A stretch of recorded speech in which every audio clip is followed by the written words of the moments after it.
The coffee mug slipped from my fingers, shattering against the hardwood floor of David's home office as I stared at the laptop screen.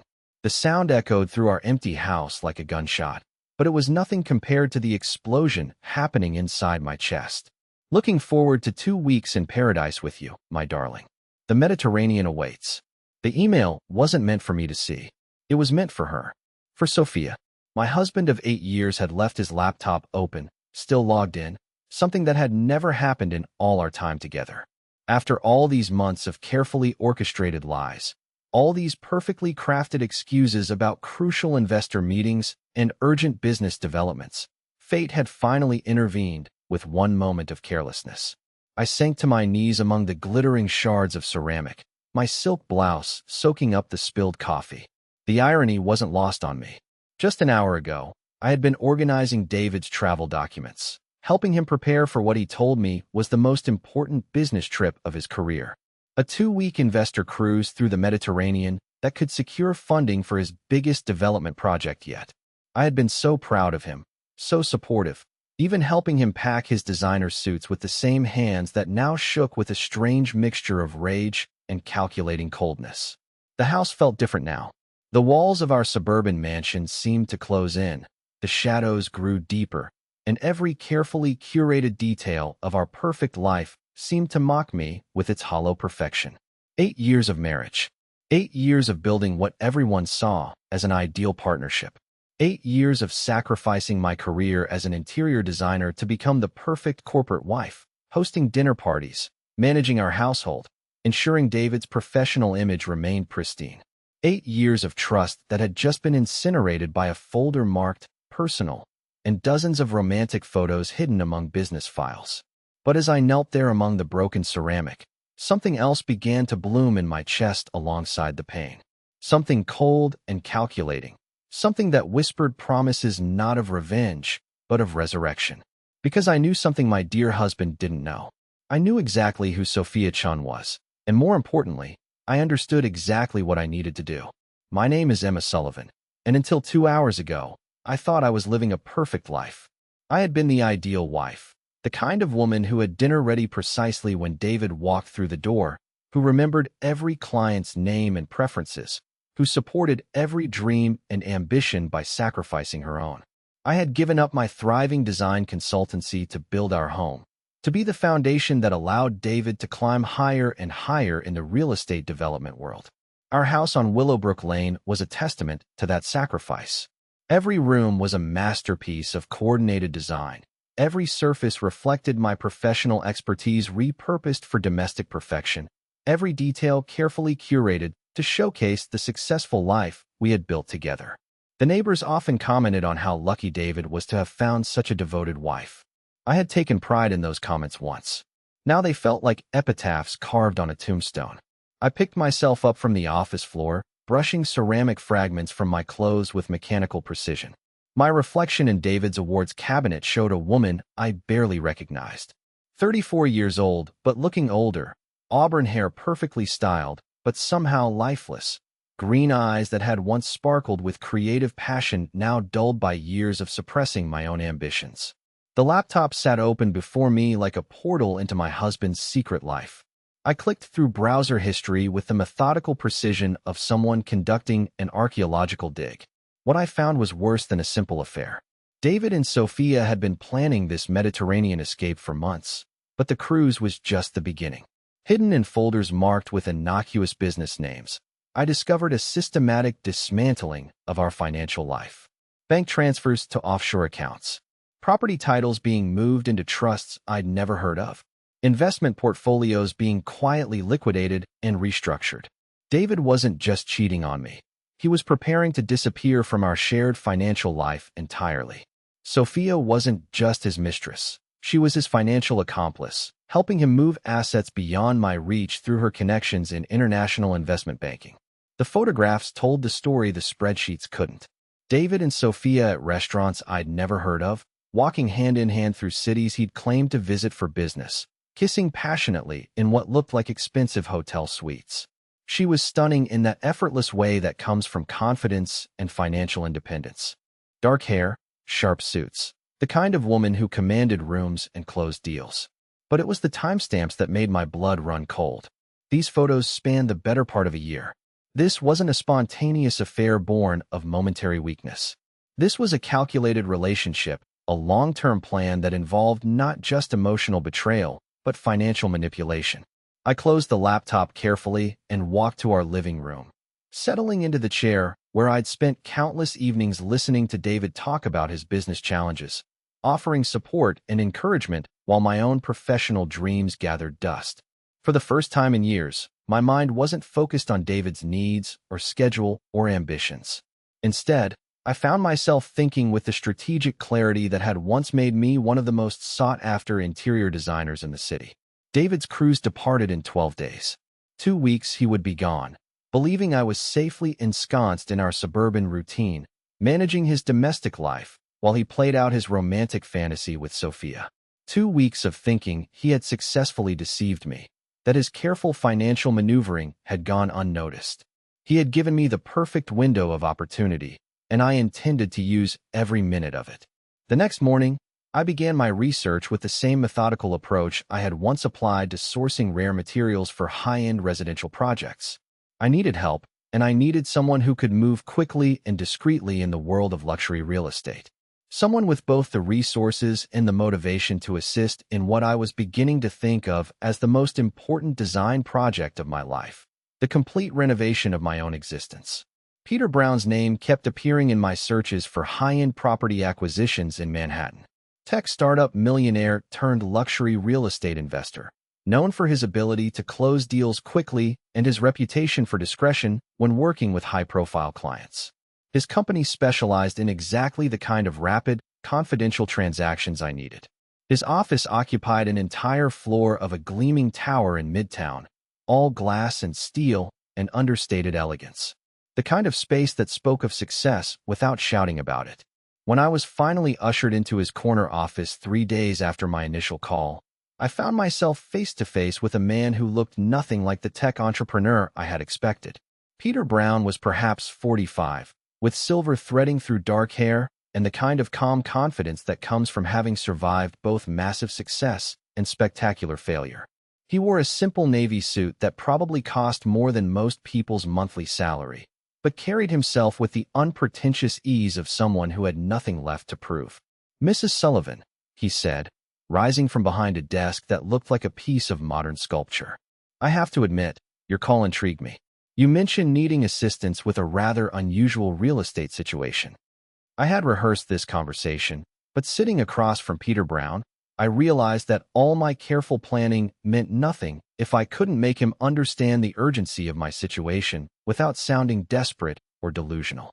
"Mr. Brown, I need to purchase a property in Manhattan. Something exceptional, something that can be acquired and prepared for occupancy within 10 days. Complete discretion is essential." He leaned back in his chair, studying me with eyes that suggested he'd heard plenty of unusual requests in his career. 10 days is ambitious, even with unlimited resources. May I ask why the timeline is so critical?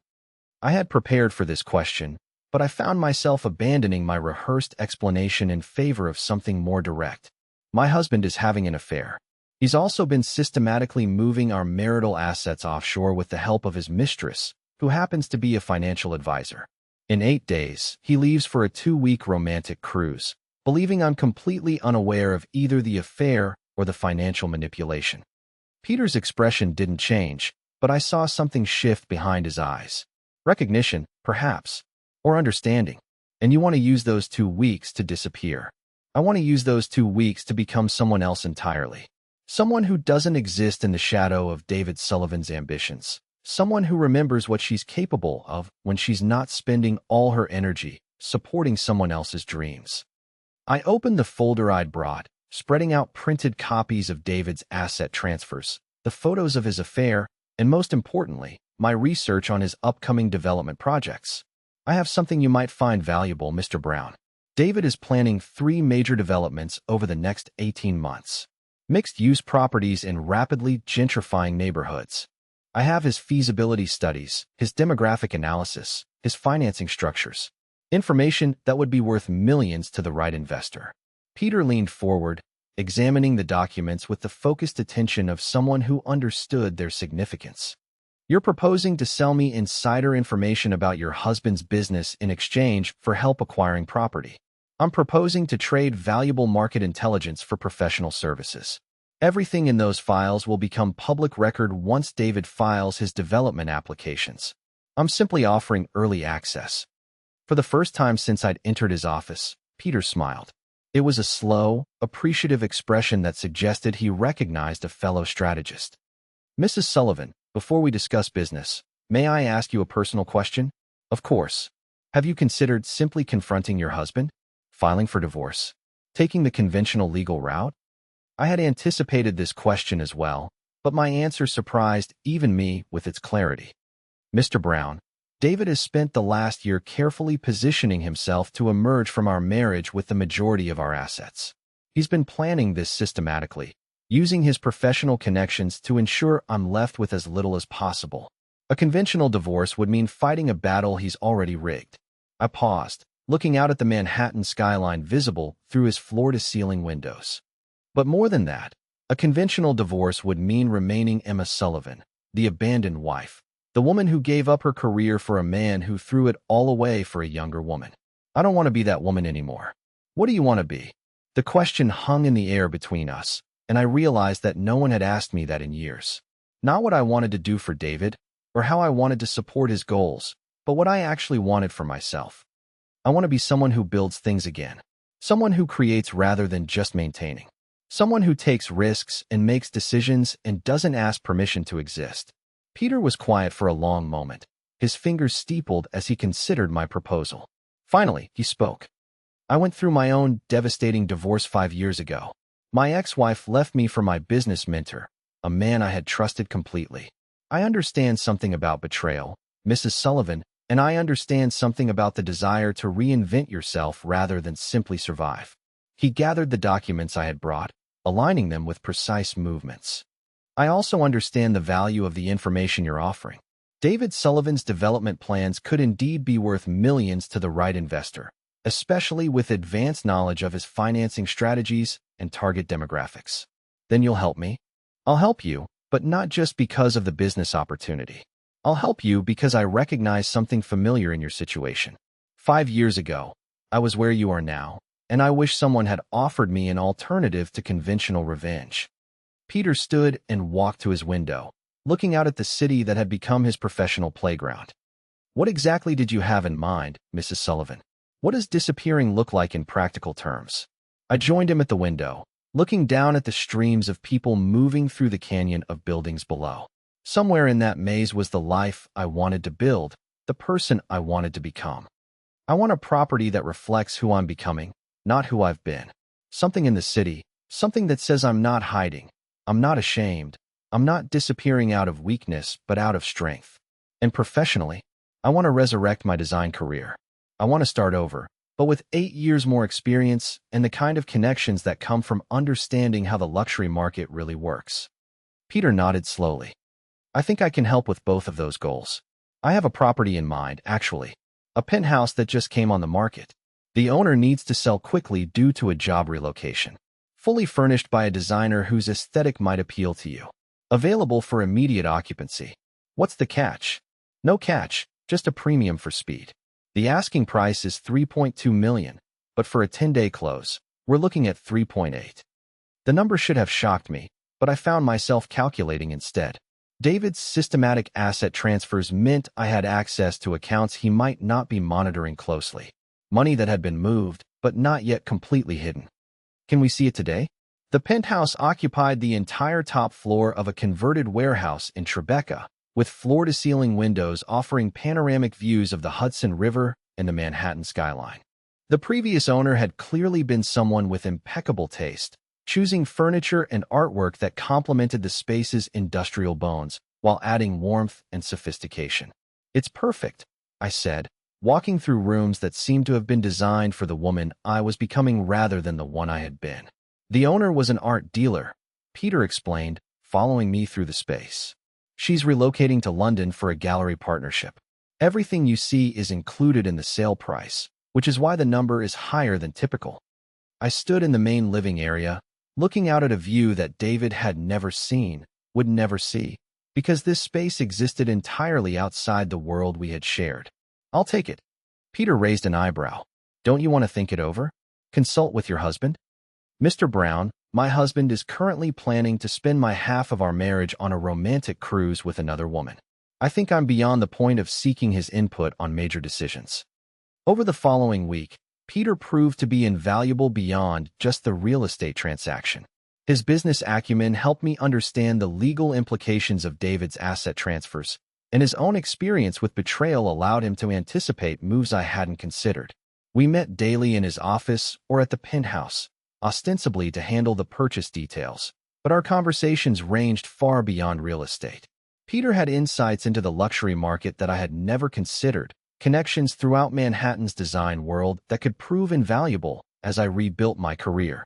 You know, he said on the Thursday before David's departure, as we reviewed the final purchase documents, there's something I should mention about your market intelligence. What's that? One of David's proposed developments. The mixed-use project in Brooklyn Heights. I've been researching that neighborhood for months, and I think his demographic projections are fundamentally flawed. I looked up from the papers I'd been signing. How so? He's assuming the area will attract young professionals priced out of Manhattan, but he's not accounting for the transportation challenges or the community resistance to large-scale development. I think his project will struggle to achieve the occupancy rates he's projecting. Are you planning to compete with him? I'm planning to let him make his mistakes while I focus on opportunities with better fundamentals. But Emma, there's something else you should consider. He had started using my first name sometime during our second meeting, a shift that felt natural rather than presumptuous. What's that? Your expertise in interior design, combined with your inside knowledge of how David's mind works strategically. You understand luxury residential markets from both the design and development sides. That's a powerful combination. I set down my pen and looked at him directly. What are you suggesting? I'm suggesting that when you're ready, when you've settled into your new life, we should talk about a professional partnership. My firm handles property acquisition and development, but we contract out most of our design work. Having someone with your background and insights could be incredibly valuable. The offer was unexpected, but it felt like the final piece of a puzzle I'd been unconsciously assembling. Are you offering me a job, Peter? I'm offering you an opportunity to build something new, to take everything you learned supporting David's career and use it to build your own. That evening, I returned to Willowbrook Lane for what I knew would be the last time. David was in his office, making final preparations for his trip, humming cheerfully as he organized documents and confirmed reservations. He looked up when I appeared in the doorway, smiling with the kind of casual affection that had once meant everything to me. Hey, beautiful. Just finishing up the last details for tomorrow. I can't believe this opportunity finally came together. I watched him shuffle papers, my husband of 8 years, completely oblivious to the fact that his entire world was about to change. Part of me felt a flicker of the old protective instinct, the desire to warn him, to give him a chance to explain or apologize or fight for our marriage. But then I remembered the photographs, the systematic financial planning, the months of lies told with this same casual smile. I hope it goes well, I said simply. It will change everything for us, Emma. If this funding comes through, we'll be able to expand beyond anything we've dreamed of. Us, we, our. The pronouns of a shared life that had become meaningless the moment he decided to share it with someone else. I'm sure it will change everything, I agreed. David left for the airport at 6 the next morning, kissing me goodbye in our kitchen with the same routine affection he'd shown for years. I helped him carry his bags to the Uber, waved as the car pulled away, and then walked back into our house to begin the most methodical dismantling operation of my life. I had a list, carefully prepared over the past week with Peter's input. Everything that was legally mine, everything I had contributed to our shared life, everything that represented my labor and my choices rather than simply our combined assets. The artwork I had selected and purchased, the furniture I had designed or commissioned, the books, the linens, the kitchen equipment I had chosen with such care over the years. Even some of the architectural elements I had installed during our renovations, custom built-ins and lighting fixtures that represented my professional expertise made manifest in our shared space. Professional movers arrived at 10, discreet and efficient, following my detailed instructions about what to pack and where to deliver it. By evening, the house looked like a completely different space. Not destroyed, not vandalized, but simply empty of everything that had made it a home rather than just an expensive shell. I walked through the rooms one final time as the sun set, my footsteps echoing in spaces that had once been filled with the accumulated artifacts of 8 years of shared life. In the living room, where David's wedding photo had dominated the mantelpiece, I placed a single envelope containing divorce papers and a brief note. David, I know about Sophia. I know about the offshore accounts. I know about all of it. Rather than fight a battle you've already rigged, I've chosen to start over. Everything I took from this house was legally mine to take. Everything I left behind is legally yours to keep. My lawyer will contact you upon your return. I wish you the happiness you've been looking for. Emma. I locked the door behind me and drove away from Willowbrook Lane in a car David had never seen, heading toward a life he could never have imagined for me. The penthouse felt like a sanctuary as I settled in that first night. My furniture arranged by professional movers according to plans I'd sketched out during the week. My artwork hung on walls that belonged to me alone. My books arranged in shelves that reflected my tastes rather than the compromise aesthetic of a shared life. Peter had left a bottle of champagne with a note, to new beginnings and second chances. Looking forward to seeing what you build next. I poured myself a glass and stood at the floor-to-ceiling windows, looking out at Manhattan spread before me like a promise. Somewhere out there was the career I would rebuild, the life I would create, the woman I would become now that I was no longer defined by my role in someone else's story. My phone buzzed with a text message. For a moment, my heart stuttered, thinking it might be David, somehow already aware of what had happened.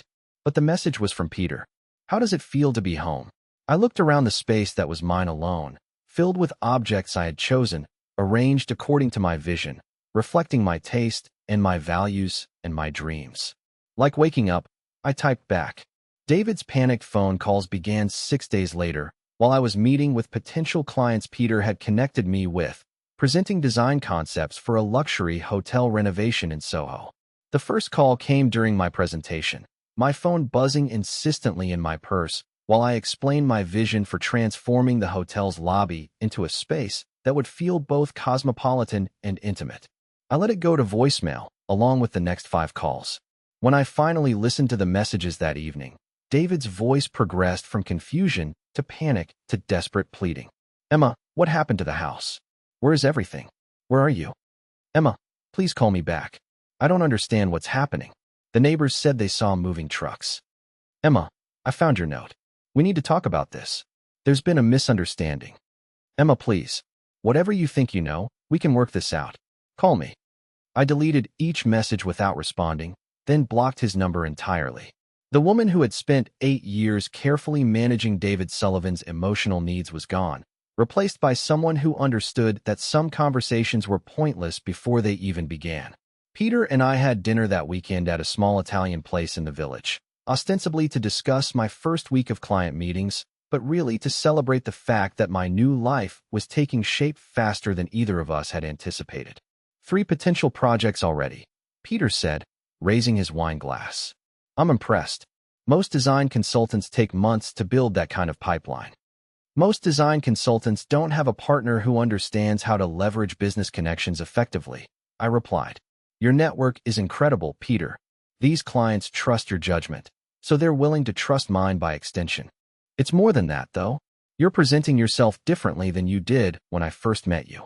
More confident, more decisive. It's compelling. I considered his observation while we shared a bottle of Burlo and discussed the hotel project that was looking increasingly likely to move forward. I think I'm finally presenting myself as the person I actually am, rather than the person I thought David needed me to be. And who is that person? Someone who takes risks. Someone who makes decisions based on vision rather than fear. Someone who builds things worth building. Peter was quiet for a moment, studying me across the small table. We had been spending increasing amounts of time together, ostensibly for business purposes, but our conversations had long since moved beyond professional collaboration into something more personal and complex. Emma, there's something I need to tell you. What's that? This partnership we've been discussing. It's not just about business anymore, at least not for me. I met his eyes directly, seeing my own complicated feelings reflected there. What is it about? It's about the fact that I look forward to our meetings more than anything else in my week. It's about the fact that watching you rebuild your life has reminded me what courage looks like. It's about the fact that I'm falling in love with the woman you're becoming. The admission hung in the air between us like a bridge neither of us had planned to build, but both of us wanted to cross. Peter, the timing of this is complicated. The timing of everything worthwhile is complicated. The question is whether the complication is worth navigating. I thought about David, somewhere on the Mediterranean with Sophia, probably trying to explain to her why his wife had disappeared rather than simply filing for divorce. I thought about the 8 years I had spent in a marriage that had been slowly hollowing itself out while I focused on maintaining its exterior perfection. What are you suggesting? I'm suggesting that we acknowledge what's happening between us and see where it leads. I'm suggesting that two people who have been betrayed by those they trusted might be exactly what each other needs. And professionally, we're building something that works regardless of our personal relationship. The partnership makes sense from a business perspective because you're brilliant and I have the resources to support your vision. I reached across the table and covered his hand with mine, a gesture that felt both natural and revolutionary. Peter, a month ago, I was married to a man who was systematically dismantling our shared life while planning a romantic escape with his mistress. The idea that I could trust someone new, could build something real with someone who actually sees me and values me, is almost impossible to believe. But sitting here with you feels more real than anything I experienced in 8 years of marriage. So yes, let's see where this leads. 3 weeks later, David finally stopped trying to contact me through mutual friends and hired a private investigator. The investigator found me easily enough. I wasn't hiding. I was working, building, creating a life that existed entirely in the open but completely outside the world David and I had shared. The investigator's report, which Peter's security consultant obtained through methods I didn't ask about, painted a picture of my new life that must have been devastating for David to read. The successful design consultancy I was building, the luxury penthouse I owned outright, the partnership with Peter Brown that was generating both professional opportunities and personal happiness. Most crushingly, perhaps, the report noted that I appeared to have moved on completely, showing no signs of distress or regret regarding the dissolution of her marriage. David's lawyer contacted my lawyer with increasingly desperate settlement offers, each one more generous than the last. Full ownership of the Willowbrook house, access to accounts he had planned to hide, even a percentage of his future development profits. I declined all of them. My client is prepared to be extraordinarily generous, his attorney told mine during one particularly frantic phone call. He simply wants his wife back. My client is no longer his wife in any meaningful sense, my attorney replied. And she's not interested in his money. She's interested in her freedom. The divorce proceeded with mechanical efficiency. No contested assets, no custody arrangements, no shared debts or responsibilities that required ongoing negotiation. David could keep everything he had tried to hide, and I would keep everything I had built in the sunlight. The final papers were signed on a Tuesday afternoon in November, exactly 6 months after David had left for his romantic cruise with Sophia. I signed them in my penthouse office, overlooking the Hudson River, surrounded by design plans for my next 3 projects. Peter arrived that evening with champagne and takeout from my favorite Thai restaurant. "How does it feel to be officially free?" he asked, settling beside me on the sofa I had chosen for this space, this life, this version of myself. "It feels like finishing a rough draft and starting over with a clean page." "And what are you going to write on that clean page?" I looked around the space I had created, at the life I was building, at the man who had helped me remember who I could be when I wasn't defining myself by someone else's needs. Everything I couldn't write before. 6 months later, Emma Sullivan Design Consultancy occupied an entire floor of Peter's building, with a staff of 6 and a client list that included some of Manhattan's most prestigious residential and commercial developments. Peter and I had made our partnership official both professionally and personally, though we maintained separate residences and carefully balanced our business relationship with our romantic one. The hotel project that had been my first major commission after leaving David had been featured in Architectural Digest, establishing my reputation as a designer who could create spaces that felt both luxurious and lived in, sophisticated and welcoming. I was reviewing plans for a new project when my assistant informed me that David was in the lobby, asking to see me. I hadn't seen my ex-husband since the morning he left for his Mediterranean cruise, but I felt nothing more than mild curiosity as I agreed to meet with him. When he appeared in my office doorway 10 minutes later, I was struck by how much older he looked. Thinner, more anxious, somehow diminished. "Emma," he said, standing uncertainly in the entrance to my office. "You look incredible." "Thank you. Please sit down." He took the chair across from my desk, looking around the space with obvious amazement. "This is really something. I heard you were doing well, but this is remarkable.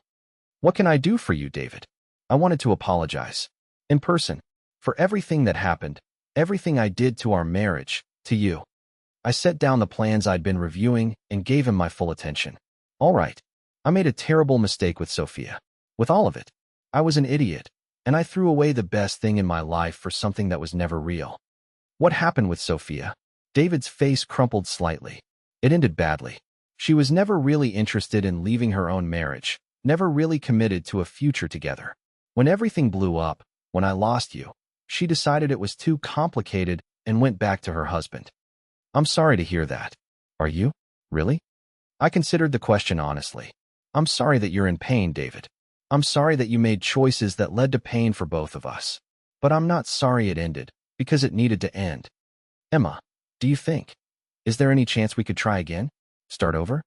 I looked at my ex-husband, this man who had once been the center of my world, and felt nothing but a distant fondness for who he had been and who I had been when we were together. "David, I'm building a life now that I love completely.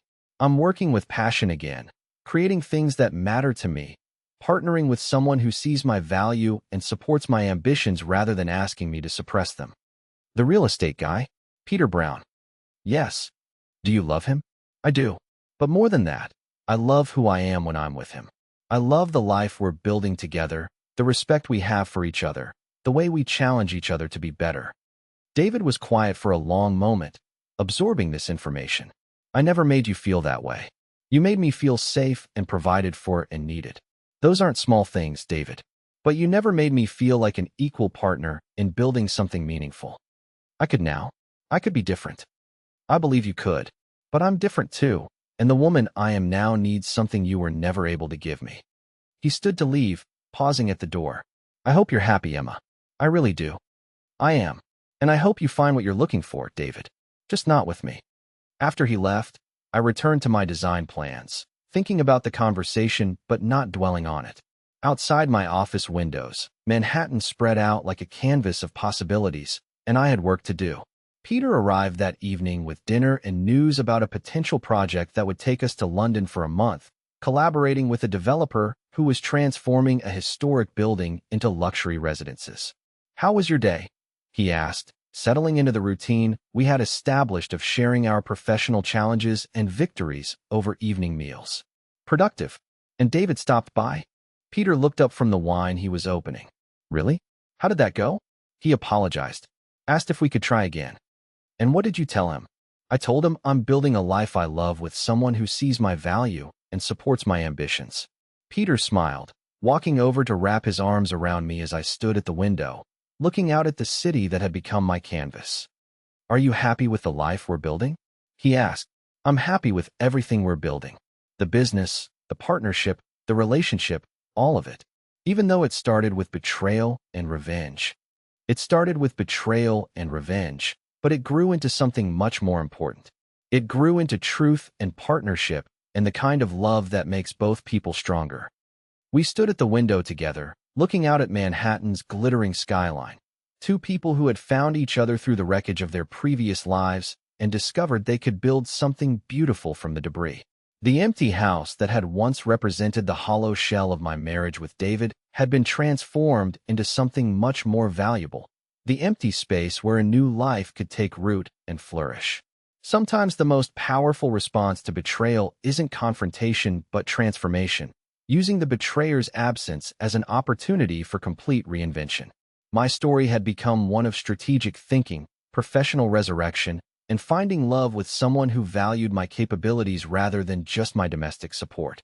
The title, The Empty House, worked on multiple levels. The literal empty house David had returned to, the emotional emptiness of our marriage, and the space I had created for new possibilities by removing myself from a situation that no longer served me. And in that empty space, I had discovered something I never could have found while trying to save what was already lost. The woman I was meant to be, the life I was meant to build, and the love that comes from being seen and valued for exactly who you are.